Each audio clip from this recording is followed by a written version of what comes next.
Australia was once shaped by a very different set of laws, ones that aligned closely with traditional values, Christian morals, and a unified national identity.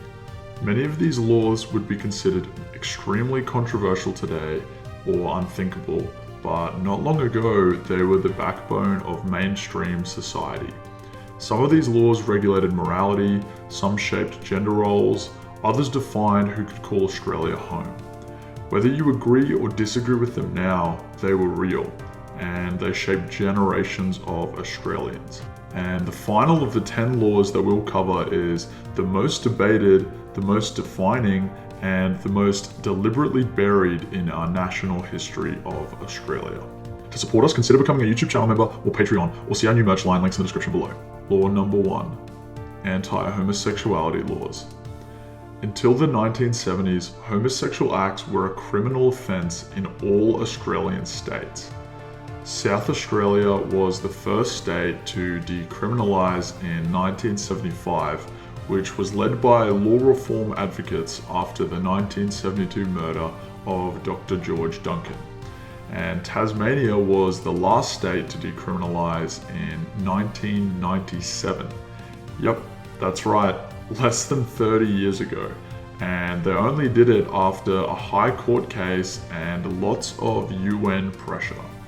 These laws reflected a moral consensus rooted in Christian traditional sexual ethics common across pretty much all of the Western world from 313 AD up until the 1970s.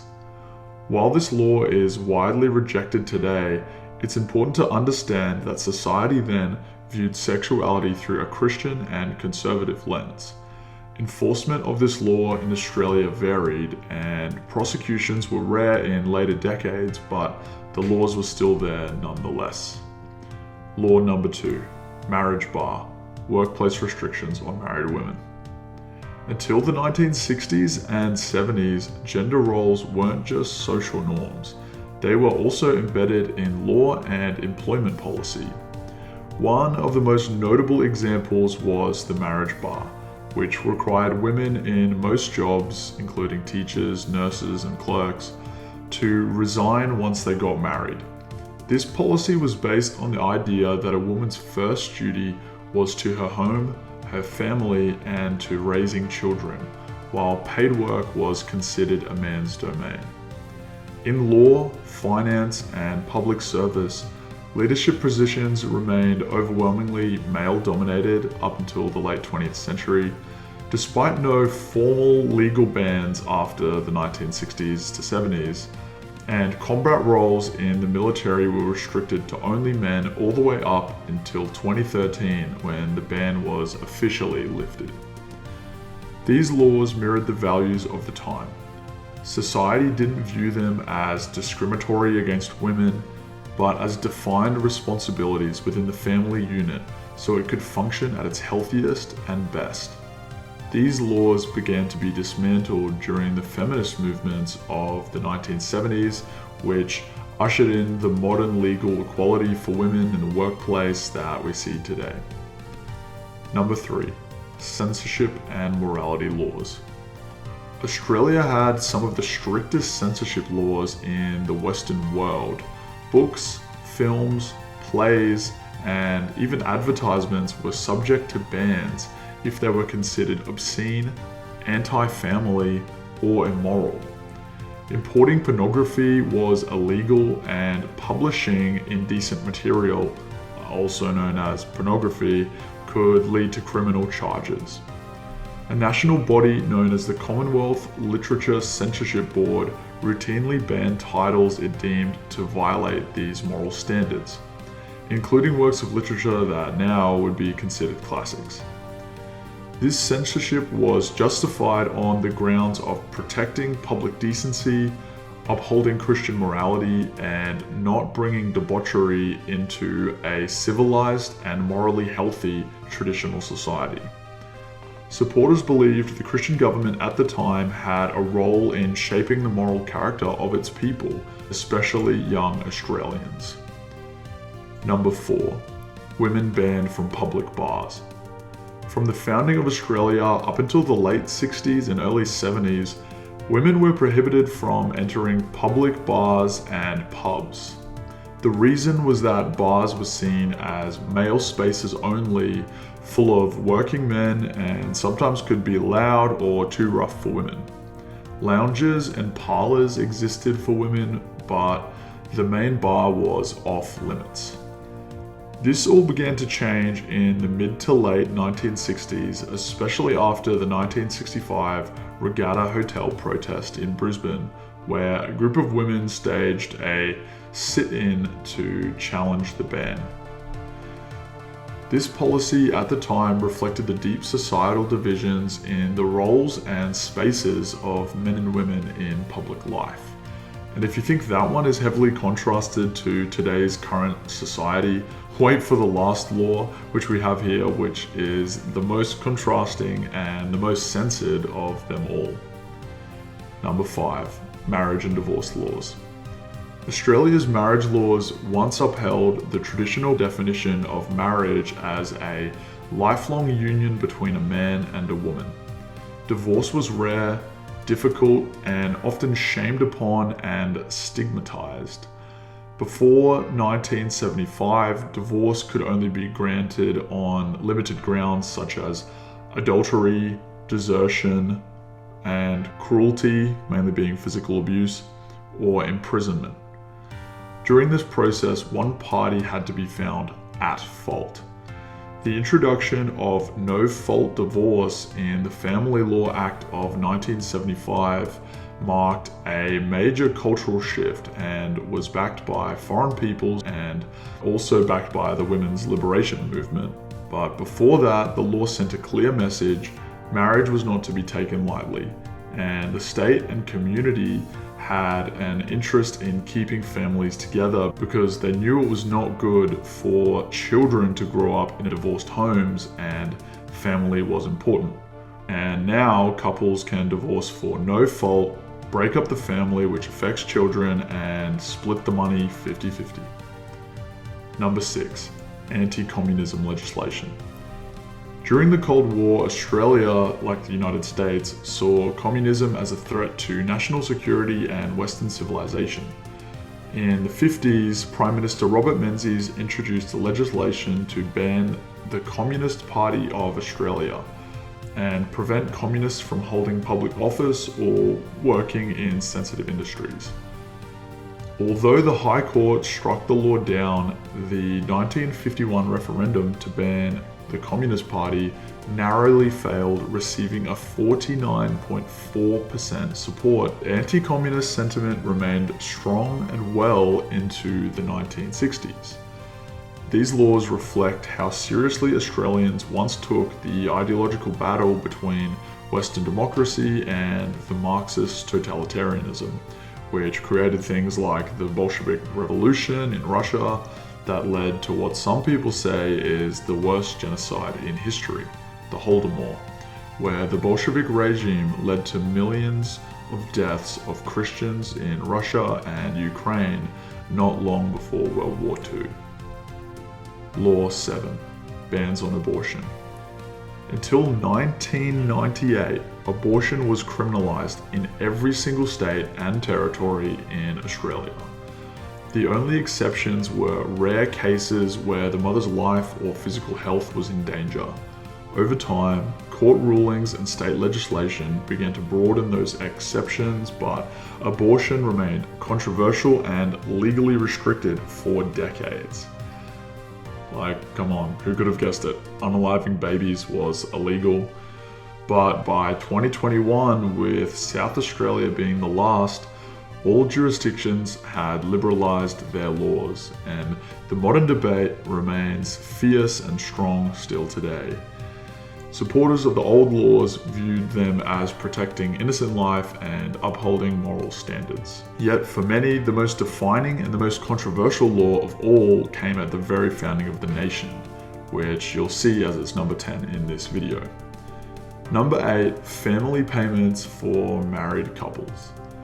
Before the modern welfare system expanded in the 1980s and 90s, many tax and benefit schemes were designed specifically for married couples only having children and not de facto or same-sex partners.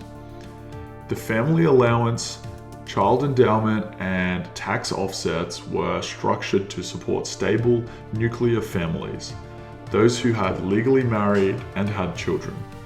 Child endowment existed from 1941 all the way through to 1976, where a weekly cash payment to mothers for each child was introduced by the Menzies government. The payment was originally 5 shillings per week, which equates to about $30 today for the second child born, and another 5 shillings for each one after that. And it was later updated to around $3.5 to $4.5 per week per child, which is equivalent to approximately $40 to $60 per week per child today. This meant that if you had 5 children, you'd be receiving approximately $300 a week from the government to help support and promote raising children and families, with the mother obviously staying at home. The policy was replaced by the family allowance from 1976 to 1996, which was changed by the Fraser government to be approximately $3 to $7 per week per child, which that number varied depending on the amount of children you had, which equates to roughly $400 to $100 a week in today's value. All financial support for married couples with children, which was later known as the dependent spouse tax offset, was completely phased out in 2014 as part of the modern gender-neutral tax reform. These original policies reflected the belief that marriage created the ideal environment for women to look after and raise children, and that public resources should support and reinforce that structure. Number 9. Blasphemy laws. Though rarely enforced, blasphemy laws were technically part of the common law in Australia. These criminalized speech or publication deemed to insult Christianity or to ridicule its sacred beliefs. In practice, these laws were rarely used after the mid-1900s, but they remained on the books as a reflection of Australia's Christian heritage.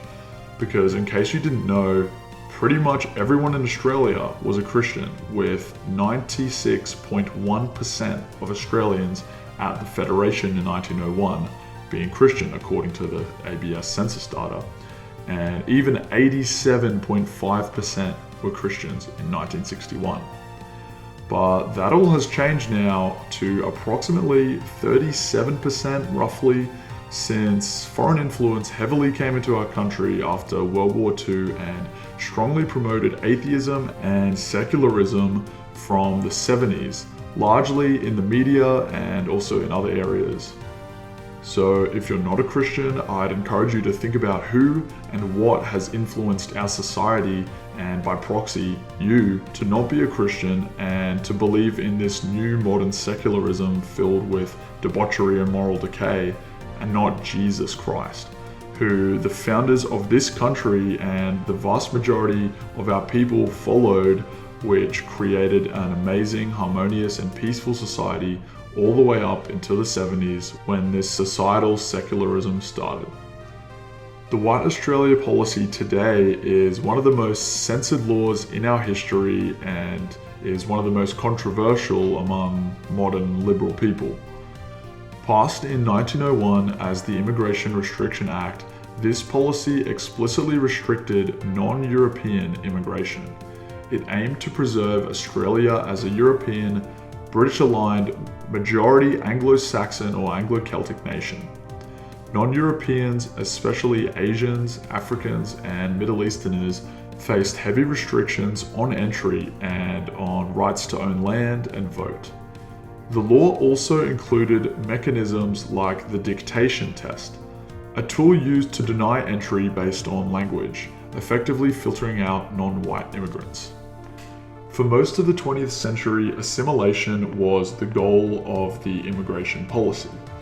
Migrants, mainly the ones from more olive-skinned European countries like Italy and Greece, were expected to become Australian, to learn the language, adopt the culture, and integrate into a shared identity.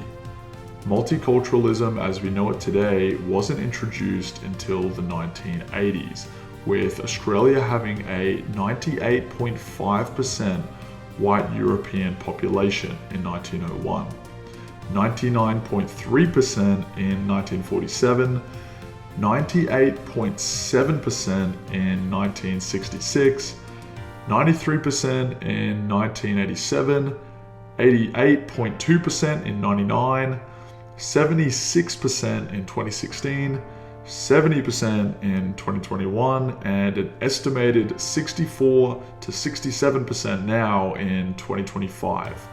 But the ABS will not be adding ethnicity into our census data in the future going forwards, so we are likely to not know the exact percentage going forwards in the future, which is convenient timing as this stat has been recorded since the existence of our country.